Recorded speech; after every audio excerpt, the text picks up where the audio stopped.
نستغفره ونؤمن به ونتوكل عليه ونعوذ بالله من شرور أنفسنا ومن سيئات أعمالنا من يهده الله فلا مضل له ومن يضلله فلا هادي له وأشهد أن لا إله إلا الله وحده لا شريك له وأشهد أن محمدا عبده ورسوله أما بعد فأعوذ بالله من الشيطان الرجيم بسم الله الرحمن الرحيم یا ایھا الذین آمنوا اتقوا اللہ وکونوا مع الصادقین صدق اللہ العلی العظیم وصدق رسولہ النبی الامین الکریم ونحن علی ذلک لمن الشاہدین والشاکرین والحمد للہ رب العالمین۔ محترم حضرات،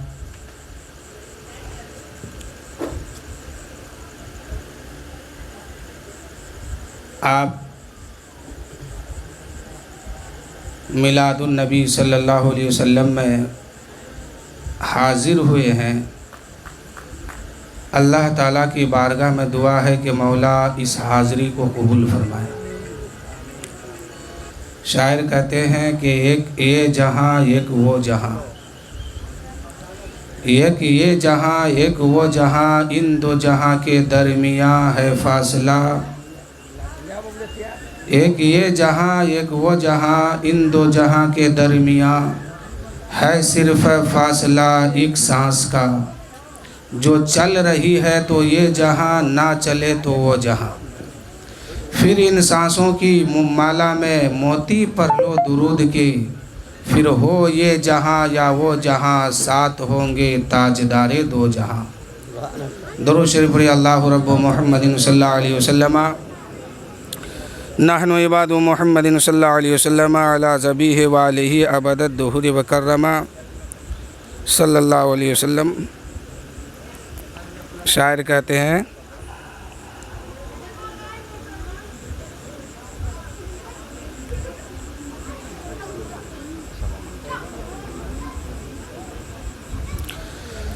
اجمیر کا جب یہ منظر ہے، بغداد کا منظر کیا ہوگا۔ اجمیر کا جب یہ منظر ہے، اجمیر کا جب یہ منظر ہے، بغداد کا منظر کیا ہوگا۔ اور رہتے ہیں جہاں نبیوں کے نبی، رہتے ہیں جہاں نبیوں کے نبی، وہ شہر مدینہ کیا ہوگا۔ اے میرے دوستو، دنیا میں آنے والے تو بہت بڑے بڑے لوگ بھی آئے اور چلے گئے۔ اسی ہندوستان کے دھرتی پر بہت سے راجہ مہاراجہ آیا، ایمان والے بھی کچھ لوگ تھے، لیکن جو ہی وہ لوگ مرا، جسم سے روح نکلی، اب اس کا نام لینے والا کوئی نہیں۔ مثال کے طور پر بابر تھا، ہمایوں تھا، اور طرح طرح کا تھا لوگ، لیکن جب تک وہ لوگ زندہ تھے تب تک ان کے آگے پیچھے بہت سارے لوگ گھوما کرتے تھے، لیکن جسم سے روح نکلی ہے، اب وہ مردہ ہوا ہے، اس کے آگے پیچھے اب گھومنے والا کوئی نہیں ہے، اب نام تک کوئی نہیں لیتا۔ اور اسی دھرتی میں اور چلے گئے، اور جب وہ لوگ گئے تو اس کا نام لینے والا کوئی موجود نہیں ہے، کوئی نام تک بھی نہیں لیتا ہے، ان کے قبر تک کو بھی نہیں جانا پسند کرتا ہے۔ لیکن اسی دھرتی میں بھارت کے زمین پر ایک خواجہ معین الدین ہے، خواجہ غریب نواز، کہ آپ روضے پہ جا کے دیکھیے، ہمیشہ 2-4 ہزار کا مجمع ملے گا، اور عرس کے موقع میں تو لاکھوں کروڑوں کی تعداد میں لوگ ہیں۔ دونوں میں فرق کیا ہے؟ وہ لوگ جو بادشاہ بن کر کے مرا تھا، تو وہ دنیا کے پیچھے بھاگ رہا تھا. اور معین الدین جو اس دنیا سے گئے ہیں تو یہ دنیا کے پیچھے نہیں بھاگے ہیں بلکہ دنیا سے منہ موڑ کر کے اس دنیا سے گئے ہیں. تو میرے دوستو جو دنیا کے پیچھے بھاگتا ہے دنیا اسے بھلا دیتی ہے، اور جو دنیا سے منہ موڑ کے آگے نکلتا ہے دنیا اس کو کبھی نہیں بھولتی ہے. فرق یہ ہے کہ بڑے بڑے بادشاہ آئے، ہمایوں آئے، بابر آئے، اکبر آئے، یہ لوگ کا کام تھا کہ دنیا کے پیچھے چلنا تھا، دنیا کے پیچھے بھاگنا تھا. لیکن معین الدین اسی دھرتی پہ آئے ہیں، صابر کلیر اسی دھرتی میں آئے ہیں، اور مخدوم علاء الحق پنڈوی اسی دھرتی پر آئے ہیں، مخدوم صابر پاک اسی دھرتی پر تشریف لائے ہیں، مخدوم اشرف اسی دھرتی پر تشریف لائے ہیں، خواجہ نجام الدین اولیاء اسی دھرتی پر آئے ہیں. لیکن میرے دوستو آپ ذرا غور کیجئے، وہ ہمایوں تھا، وہ بادشاہ تھا، وہ بابر تھا، وہ اکبر تھا، مر گیا، اس کے قبر میں جانے والا کوئی شخص نہیں ملتا ہے، اس کا نام لینے والا کوئی نہیں ملتا ہے. لیکن ادھر مخدوم اشرف کی چوکھٹ کو دیکھیے، صابر کلیر کے دربار کو دیکھیے، مخدوم علاء الحق پنڈوی کے چوکھٹ کو دیکھیے، اعلیٰ حضرت مجدد دین و ملت کے دربار کو دیکھیے. ایک بھیڑ لگی ہوئی ہے، معاملہ سمجھ میں نہیں آتا ہے. وہ بھی بادشاہ تھا، یہ بھی فقیر ہے، لیکن معاملہ کیا ہے کہ ایک طرف بھیڑ ہے، ایک طرف آدمی نہیں ہے. فرق صرف اتنی سی بات ہے کہ وہ دنیا کے پیچھے بھاگا کرتے تھے اور یہ لوگ دنیا سے منہ موڑ کے دنیا کو چھوڑ کے اس دنیا سے گئے. تو آج جو دنیا کو چھوڑ کے اور دنیا سے منہ موڑ کے اس دنیا سے گئے ہیں ان کے چوکھٹ میں دیکھیے، ان کے دربار میں دیکھیے، ان کے سنہری جالی کے قریب دیکھیے، ہمیشہ ایک بھیڑ لگی ہوئی رہتی ہے. اے میرے دوستو، ایک سمجھدار نے کہا تھا جیسے انسان اور انسان کے جسم سے ایک روح نکلتی، ایک سایہ ہوتا ہے، اس سایہ کو کیا کہتے ہیں؟ پرچھائی. اگر ایک انسان ایک پرچھائی کے پیچھے زندگی بھر دورہ کرے لیکن دوڑتے وہ انسان تھک جائے گا لیکن اس پرچھائی کے قریب نہیں جا پائے گا، اس کو پکڑ نہیں سکتا ہے، اس میں ہاتھ نہیں لگا سکتا ہے. ایک قدم یہ انسان آگے بڑھتا ہے وہ اس کی پرچھائی 2 قدم آگے بڑھتی ہے. ایسے ہی دنیا کے پیچھے بھاگنے والے لوگ ہیں، ایک قدم وہ دنیا کے پیچھے بھاگتا ہے، دنیا اس سے 2 قدم آگے بھاگ جاتی ہے. وہ زندگی بھر کوشش کرتے رہتا ہے کہ ہم دنیا کو پکڑ لیں گے، ہم دنیا کو ہاتھ لگا لیں گے. لیکن میرے دوستو دولت کی لالچ نے، دولت کی نشہ نے اس کی آخرت کو خراب کر دیتا ہے، لیکن وہ دنیا نہیں پکڑ پاتا ہے. اور جب اس دنیا سے جاتا ہے، اس دنیا کے قریب پہنچتا ہے، اب کیا دیکھتا ہے کہ جیب میں مال نہیں ہے، جیب کٹا ہوا ہے. اللہ فرماتا ہے یا ایھا الذین آمنوا اتقوا اللہ وکونوا مع الصادقین، اے ایمان والو اللہ سے ڈرو اور سچوں کے ساتھ ہو جاؤ. اے میرے دوستو یہ سچوں کے ساتھ ہونے سے فائدہ کیا ہے؟ جب میدان محشر قائم ہوگا، انسان نفسی نفسی کے عالم میں ہوگے، اس وقت انسان اپنے جیب میں ہاتھ ڈالیں گے، جیب خالی نظر آئے گا، جیب کٹا ہوا ملے گا، اس میں مال و دولت نہیں ہوں گے، اس میں خزانہ نہیں ہوں گے. وہ لوگ جو دنیا کے پیچھے بھاگا کرتے ہیں ان کے جیب خالی ہوں گے، وہ افسوس کرتے ہوں گے کہ یا اللہ یہ کیا ہو گیا، زندگی تو دنیا کے پیچھے گزار دیا ہے، زندگی تو دنیا کے پیچھے بھاگنے میں گزر گئی ہے. اے مولا آج مددگار کون ہوگا؟ اللہ فرمائے گا اے میرے بندو سنو، میں نے تو تمہیں آگاہ کر دیا تھا، خبر سنا دیا تھا کہ اے ایمان والو اللہ سے ڈرو اور سچوں کے ساتھ ہو جاؤ. تم اللہ سے کیوں نہیں ڈرا تھا؟ سچوں کے ساتھ کیوں نہیں ہوا تھا؟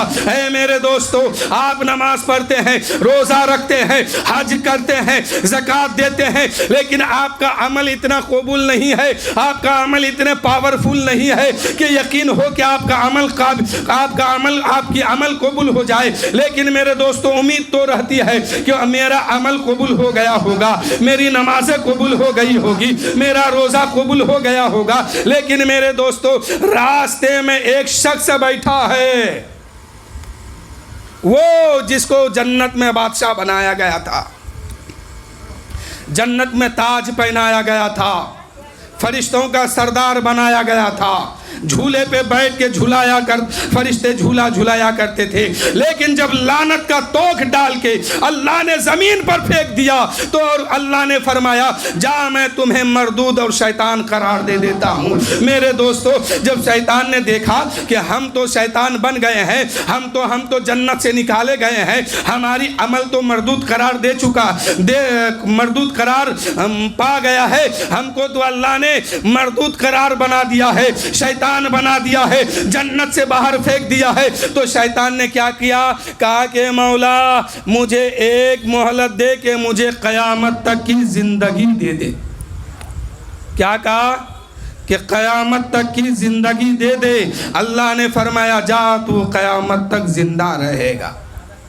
اب اس نے کیا کہا؟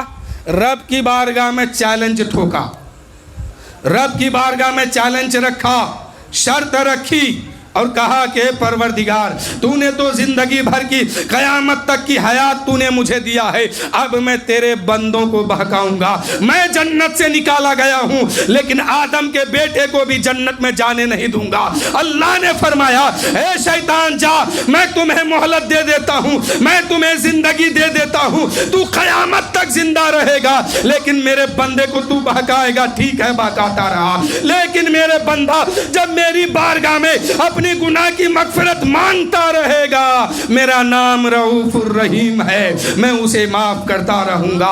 میرے دوستو، آپ اور ہم، ایک شیطان ہم سب کا دشمن بنا ہوا ہے۔ قرآن کہتا ہے ان الشیطان للانسان عدو مبین۔ انسان کا دشمن کون ہے؟ شیطان ہے، کھلا ہوا دشمن ہے۔ شیطان کہتا ہے میں اس کو جنت میں جانے نہیں دوں گا، کسی طریقے سے میں اس کے ایمان کو چھین لوں گا۔ میرے دوستو، شیطان قبر کی دنیا تک کوشش کرتا ہے۔ ایک بہت بڑے عالم دین اسی دھرتی پہ گزرے ہیں، بات ذہن میں آ گئی، ان کا نام امام فخر الدین رازی رحمۃ اللہ تعالی علیہ۔ وہ زندگی بھر کتابیں لکھا کرتے تھے، زندگی بھر مناظرہ کرتے تھے، غیر مقلدوں کو جواب دیا کرتے تھے، اپنے مذہب کو حق ثابت کرتے تھے، کتاب لکھ لکھ کے ڈھیر سارا کتاب لکھے، یعنی علم کا پہاڑ تھے وہ۔ لیکن آخری وقت جب آیا تو اس کے پاس شیطان آ گیا اور کہا کہ فخر الدین رازی تم کہتے ہو کہ خدا ایک ہے۔ امام فخر الدین رازی نے کہا ہاں خدا ایک ہے، بے شک میرا خدا ایک ہے۔ شیطان نے کہا اس کی دلیل دو۔ کیا کہا؟ اس کی دلیل دو۔ اب حضور فرماتے ہیں کہ جاکنی کے عالم میں شدت کی پیاس ہوتی ہے، تکلیف ہوتی ہے، روح نکلنے والی ہے، فرشتے سامنے ہوتے ہیں، اب اس کو لگتا ہے کہ ہم دنیا چھوڑ کے جانے والے ہیں۔ میرے نبی فرماتے ہیں کہ جب تمہارے بھائیوں میں سے، تمہاری بہنوں میں سے کوئی جانے کے لیے اس دنیا سے تیاری کر چکے ہو، کوئی جانے والا ہو، تو اسے زور سے مت کہو کہ کلمہ پڑھ کلمہ پڑھ، اس کے سامنے جا کے مت کہو کہ کلمہ پڑھ لے اب تو جانے والا ہے، تیرا خاتمہ ایمان پہ ہو جائے گا، کلمہ شریف پڑھتے پڑھتے تو اس دنیا سے چلے جائے گا، کلمہ پڑھ لے لا الہ الا اللہ محمد رسول اللہ صلی اللہ علیہ وسلم۔ نہیں میرے دوستو، میرے نبی فرماتے ہیں کہ اس کے قریب جا کے بیٹھ جاؤ، اس کے قریب جا کے کھڑے ہو جاؤ، وہ لوگ جو ایمان والے ہیں، متقی اور پرہیزگار ہیں، تقوی والے ہیں، ایسے لوگوں کو اس کے سامنے لا کے کھڑا کر دو اور ان سے کہو کہ بھائی تم ذرا کلمہ پڑھو، تم ذرا زور زور سے کلمہ پڑھو، ہو سکتا ہے یہ مرنے والا شخص جو ہے تمہاری آواز کو سن کر کلمہ پڑھ لے۔ کیوں؟ آواز سن کے کیوں؟ پڑھنے کا حکم کیوں نہیں آیا؟ اسی لیے کہ انسان اس وقت غصہ میں بھی ہوتا ہے، ایک طرف پیاس کی شدت ہوتی ہے، ایک طرف دنیا چھوٹنے کا غم ہوتا ہے، بیوی بچے چھوڑنے والے ہیں، گھر خاندان اڑوس پڑوس چھوڑنے والے ہیں، جاکنی کی تکلیف میں ہے، جاکنی کے بستر پہ سونے والے ہیں، تو میرے دوستو ایک چرچراپن اس کے اندر ظاہر ہوتا ہے۔ اس لیے میرے نبی فرماتے ہیں کہ اس تکلیف کے عالم میں اگر تم اسے کہو گے کہ کلمہ پر کلمہ پر، ہو سکتا ہے اپنی پریشانی کو وہ دیکھ کر کے انکار کر دے، اس لیے تو کہہ دے، اس لیے تو اس کے سامنے جا کے زور زور سے کلمہ پڑھ، تاکہ تیری آواز کو سن کر وہ بھی کلمہ پڑھ لے۔ ایک صحابی کا واقعہ ہے، یعنی ایک صحابی رسول جاکنی کے عالم میں ہے، آخری وقت ہے، سانس رک رہی ہے، لیکن میرے دوستو صحابہ کرام اس کے قریب جاتے ہیں اور کہتے ہیں کہ پر کلمہ لا الہ الا اللہ محمد الرسول اللہ صلی اللہ تعالیٰ علیہ وسلم۔ وہ صحابی اپنا چہرہ گھما لیے، وہ صحابی اپنا چہرہ پھیر لیے۔ صحابہ دوسرے جو صحابی تھے، صحابہ کرام دوسرے جانب گئے اور پھر جا کے کان میں کہنے لگے، ارے بھائی تو مرنے والا ہے، جاکنی کے عالم میں ہے، آخری وقت ہے، اب تو اس دنیا سے جانے والے ہو، لیکن کلمہ تو پڑھ لو، کلمہ پر موت ہو جائے گی، پر لا الہ الا اللہ محمد الرسول اللہ صلی اللہ علیہ وسلم۔ تو میرے دوستو وہ صحابی پھر اپنا رخ پھیر لیے، پھر اپنا رخ پھیر لیے۔ حضرت عائشہ صدیقہ رضی اللہ تعالی عنہا کو خبر ہوئی کہ فلاں صحابی اس دنیا سے جانے والے ہیں، موت کی آخری ہکسی لے رہے ہیں، موت کی آخری سانس لے رہے ہیں، اب وہ جاکنی کے عالم میں ہے، لیکن ان سے کہا جاتا ہے اے صحابی کلمہ پڑھ لے، لیکن وہ صحابی کلمہ نہیں پڑھتے ہیں، اپنا رخ پھیر لیتے ہیں، اپنا چہرہ گھما لیتے ہیں۔ حضرت اماں عائشہ صدیقہ رضی اللہ تعالیٰ عنہ اس صحابی کے قریب جاتی ہے اور سرہانے کے جانب جا کے کھڑی ہو جاتی ہے اور ارشاد فرماتی ہے، اے صحابی کلمہ کیوں نہیں پڑھتا ہے؟ کلمہ پڑھ لے، لا الہ الا اللہ محمد الرسول اللہ۔ وہ صحابی زبان حال سے کہتا ہے کہ میں نہیں کہوں گا۔ کیا کہا؟ میں نہیں کہوں گا۔ اب حضرت عائشہ صدیقہ رضی اللہ تعالیٰ عنہ پریشانی کے عالم میں مبتلا ہو گئی، اور صحابہ کرام جو ہے پریشانی میں مبتلا ہو گئے کہ یا اللہ یہ کیا ہو گیا، یہ تو میرے نبی کا صحابی ہے، میرے نبی کا غلام ہے، میرے نبی کا عاشق ہے، میرے نبی کی محبت میں اپنی جان قربان کرنے کے لیے تیار رہتا تھا، لیکن آخری وقت ہے، کلمہ سے انکار کیا ہے، آخر ہونے والا کیا ہے؟ لیکن اللہ نے اس صحابی کو کچھ فاقہ دیا، کچھ محلت دی۔ میرے نبی کے صحابی کو کچھ جب محلت ملی ہے، وہ صحابی اٹھ کے بیٹھتے ہیں اور عرض کرتے ہیں، اے اماں عائشہ آپ نے جو سنا ہے وہ صحیح نہیں ہے۔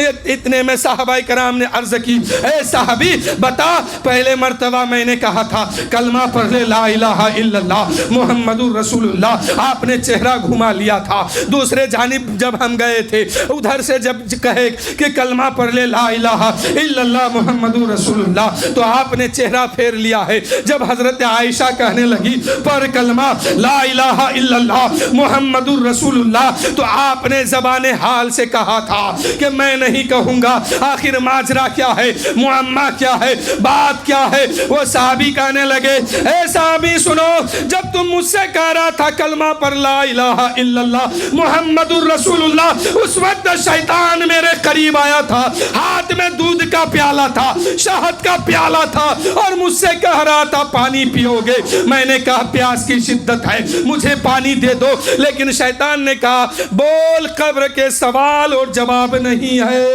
میں نے کہا نہیں کہوں گا، چہرہ پھیر لیا۔ جب صحابہ کرام دوسرے جانب گئے، وہ صحابی کہتے ہیں کہ آپ جب دوسرے جانب سے آکے ہم سے کہہ رہے تھے کہ کلمہ پر، اس وقت شیطان دوسرے جانب آیا تھا، اس نے کہا تھا کہ بول خدا ایک نہیں دو ہے۔ ہم نے رخ پھیر لیا، ہم نے رخ پھیر لیا۔ جب حضرت عائشہ صدیقہ رضی اللہ تعالیٰ عنہ سرانے کے جانب آ کے کھڑی ہوئی ہے اور مجھ سے کہہ رہی تھی کلمہ پر لا الہ الا اللہ محمد الرسول اللہ صلی اللہ علیہ وسلم، اس وقت شیطان آ کے مجھ سے کہہ رہا تھا اے بھائی تو پانی پیے گا، میں تمہیں پانی پلا دوں گا، لیکن ایک شرط ہے تو مان لے، وہ شرط یہ ہے کہ بول خدا ایک نہیں دو ہے، بول محمد صلی اللہ علیہ وسلم اللہ کے آخری نبی نہیں ہے، میں تمہیں پانی پلا دوں گا۔ اس وقت میں زبان حال سے کہا تھا کہ نہیں کہوں گا۔ جب ایک صحابی کو بہکانے کے لیے شیطان ہر ممکن کوشش کرتا ہے تو ہماری اور آپ کی کیا گنتی ہے؟ تبھی تو اللہ نے فرمایا کہ سچوں کے ساتھ ہو جاؤ۔ سچوں کے ساتھ ہونے سے فائدہ کیا ہوگا؟ جب آپ کے ایمان پر کوئی ڈاکہ ڈالے گا تب تک وہ سچے جو ہے ادھر سے بچاتے رہیں گے۔ امام فخر الدین رازی رحمت اللہ تعالیٰ علیہ اتنے بڑے علماء تھے کہ زندگی بھر مناظرہ کیے، زندگی بھر شریعت کی بات لوگوں تک پہنچاتے رہے، زندگی بھر سنت مصطفیٰ پر عمل کرتے رہے، زندگی بھر کتابیں لکھتے رہے اور اپنی مذہب کی حقانیت کو دوسروں کو بتاتے رہے، لیکن جب آخری وقت آیا ہے، موت کی بستر پہ سونے والے ہیں، موت کی آخری ہیکچی لے رہے ہیں، اب سانس رکنے والی ہے، دم نکلنے والی ہے، شیطان سامنے آیا اور کہا کہ فخر الدین رازی تم تو زندگی بھر مناظرہ کرتے رہے، بہت بڑے عالم ہو، علم کا پہاڑ تیرے پاس ہے، تو میرا ایک سوال ہے جواب دے دو۔ امام فخر الدین رازی نے کہا کیا جواب سوال ہے؟ شیطان نے کہا انسانی شکل و صورت لے کے آیا تھا، چہرہ انسان کا بنا کے آیا تھا، ٹوپی کرتا لگا کے آیا تھا اور کہا تھا بول، اور کہا تھا اے فخر الدین رازی تم کہتے ہو کہ خدا ایک ہے تو اس کی دلیل دو۔ امام فخر الدین رازی ایک دلیل دیے، شیطان نے اسے رد کر دیا۔ شیطان بھی تو بہت بڑا عالم ہے، شیطان بھی تو بہت بڑا مفتی ہے، شیطان بہت بڑا مفتی ہے، یہ فرشتوں کو پڑھایا کرتے تھے جنت میں، لیکن یہ اکڑ گیا تو اللہ نے اس کو اٹھا کے پھینک دیا۔ اکڑ گیا اس وجہ سے اللہ نے پھینکا، کہا کہ میرے حبیب کی شان میں، میرے محبوب کی شان میں اور میرے آدم کے سامنے تم اکڑ جاتے ہو، چلو جنت سے نکلو، شیطان بنو۔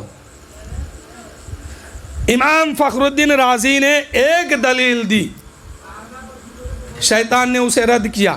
امام فخر الدین رازی نے فوراً دوسری دلیل دی، شیطان نے رد کیا، تیسرا دلیل دیے، شیطان نے رد کیا، چوتھا دلیل دیے، شیطان نے رد کیا۔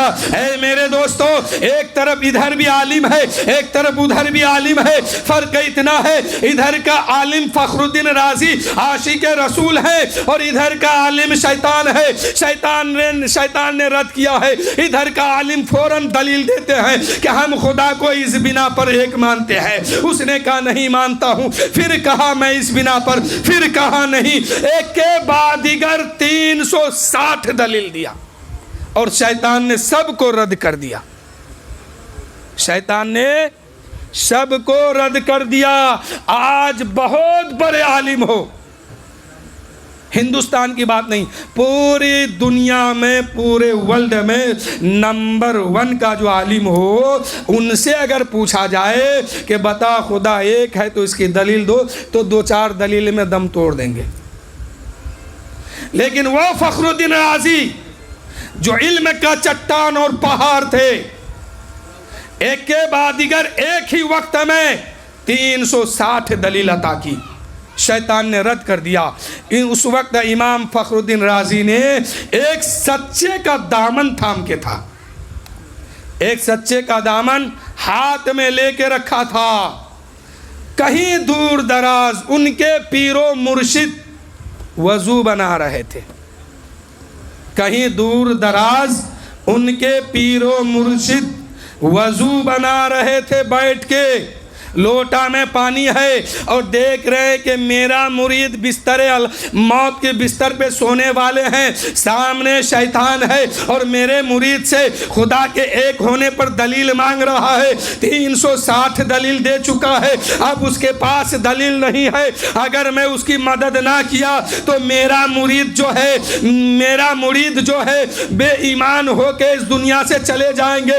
اتنے بڑے عالم موت کے بستر پہ سونے والے ہیں تو ایمان چھینا جا رہا ہے، اس لیے ان کے پیر و مرشد نے کہا کہ اے میرے مرید کیوں نہیں کہہ دیتا ہے کہ ہم بغیر دلیل کے خدا کو ایک مانتے ہیں۔ وہیں سے وضو بنا رہے تھے، وضو بناتے ہوئے پانی جو بچا امام فخر الدین رازی کے طرف جو ہے اس پانی کو چھڑک دیتے ہیں اور ارشاد فرماتے ہیں اے فخر الدین رازی کیوں نہیں کہہ دیتا ہے کہ ہم بغیر دلیل کے خدا کو ایک مانتے ہیں۔ اے میرے دوستو، اس سوال کو نوٹ کیجئے دماغ میں، آپ سے اگر کوئی پوچھے کہ خدا ایک ہے تو اس کی دلیل دو تو سیدھے کہنا کہ ہم بغیر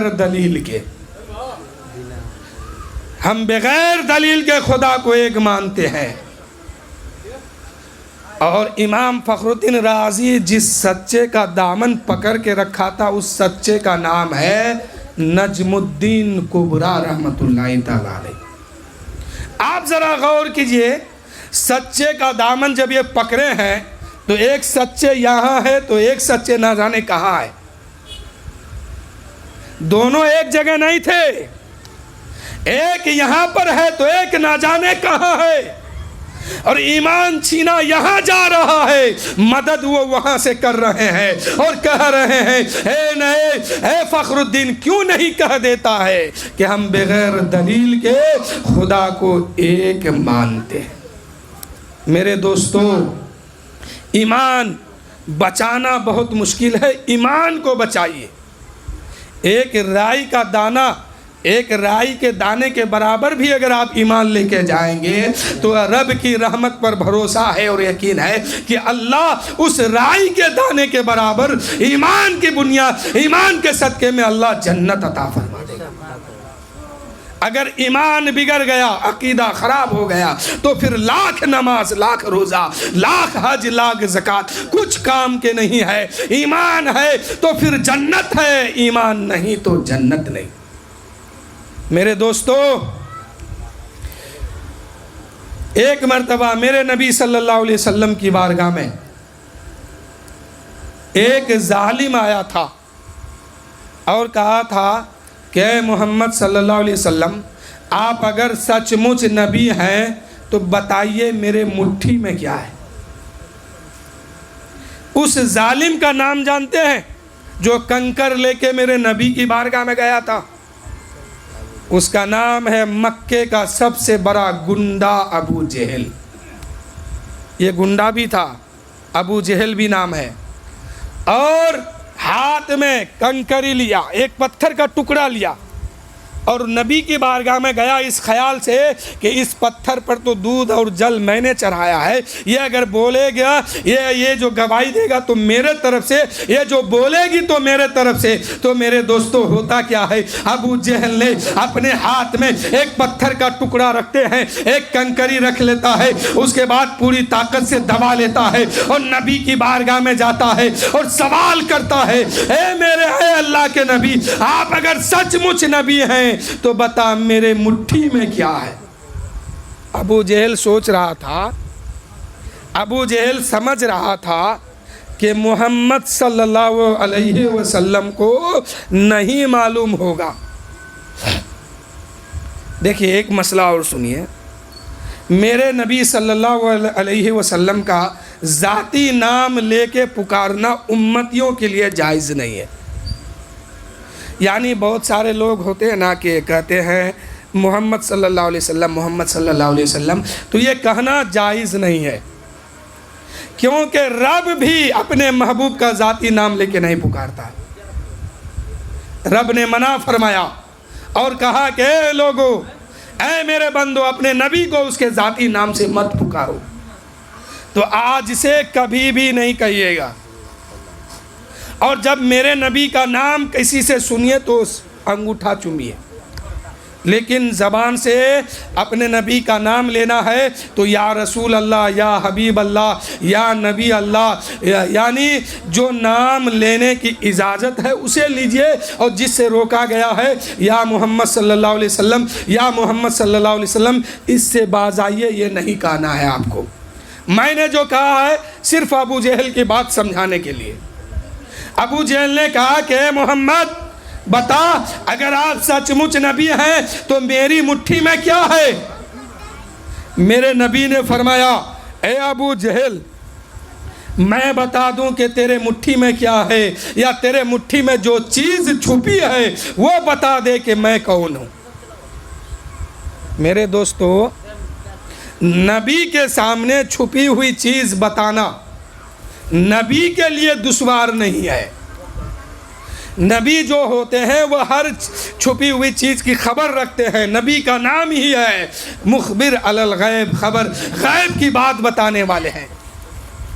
لیکن میرے نبی کے سامنے ابو جہل آیا ہے اور ہاتھ میں کنکری لیا ہے، پوری طاقت سے دبا لیا ہے، اور جا کے کہا کہ آپ اگر سچ مچ نبی ہیں تو بتا میری مٹھی میں کیا ہے۔ تو میرے نبی صلی اللہ علیہ وسلم ارشاد فرماتے ہیں اے ابو جہل، میں بتاؤں کہ تیرے مٹھی میں کیا چھپا ہے، یا تیرے مٹھی میں جو چیز چھپی ہے وہ بتا دے کہ میں کون ہوں۔ اگر میرے نبی بتا دیتے، چاہتے بتا دیتے کہ تیرے مٹھی میں کیا چھپا ہے تو یہ بتانا آسان تھا، لیکن مٹھی میں جو چیز چھپی ہے وہ سامنے والوں کے لیے بولے کہ یہ کون ہے، یہ تو بہت مشکل ہے، بہت پیچیدہ سوال ہے۔ اے میرے آقا، آسان تو یہ تھا کہ آپ بتا دیتے کہ ابو جہل کے مٹھی میں کیا ہے، لیکن اس سوال کو آپ بتا کے نہیں بلکہ پیچیدہ کر دیے کہ اے ابو جہل، تیرے مٹھی میں جو چیز چھپی ہے وہ بتا دے کہ میں کون ہوں۔ ابو جہل نے سوچا تھا، ابو جہل نے یہی سمجھا تھا کہ یہ مٹھی میری ہے، طاقت میری ہے، ہاتھ میرا ہے، کنکری میری ہے، اس کو میں نے دبا کے رکھا ہے، پوری طاقت لگا کے دبایا ہے، اب یہ بولے گی، میری والی بولے گی، اب یہ گواہی دے گی، میرے طرف سے گواہی دے گی، اس لیے کہ اس کو پوجا میں نے ہے، اس پر جل میں نے چڑھایا ہے، اس پہ دودھ کا چھڑکاؤ میں نے کیا ہے، سینڈ کا چھڑکاؤ میں نے کیا ہے، اور میرے قبض و اختیار میں ہے۔ اس لیے ابو جہل نے سمجھا تھا یہ بولی میری بولے گی، لیکن میرے نبی نے فرمایا اے ابو جہل سنو، تیرے مٹھی میں جو چیز چھپی ہے وہ میں نہیں بتاؤں گا، بلکہ تیرے مٹھی میں جو چیز چھپی ہے وہ بتائے گی کہ میں کون ہوں۔ میرے نبی فرماتے ہیں کہ اگر میں بتا دیتا کہ مٹھی کے اندر کنکری ہے تو 1400 سال کے بعد 14ویں صدی میں ایک چھوٹا سا سائنسداں کھڑا ہوتا اور وہ کہتا کہ نبی چھپی ہوئی چیز کی خبر دیتے ہیں تو اس میں کمال کی کیا بات ہے، یہ مہارت تو مجھے بھی حاصل ہے۔ ایک ڈاکٹر جب الٹرا ساؤنڈ کرتے ہیں تو پیٹ کے اندر دیکھتے ہیں کہ پتھری ہے، 1 ہے کہ 2 ہے، 4 ہے کہ 5 ہے، 6 ہے کہ 7 ہے، کتنے سائز ہے، یہ بڑا ہے کہ پتلا ہے، دبلا ہے، لیکن میرے دوستو ڈاکٹر تو چھپی ہوئی چیز کو بتا دیتا ہے۔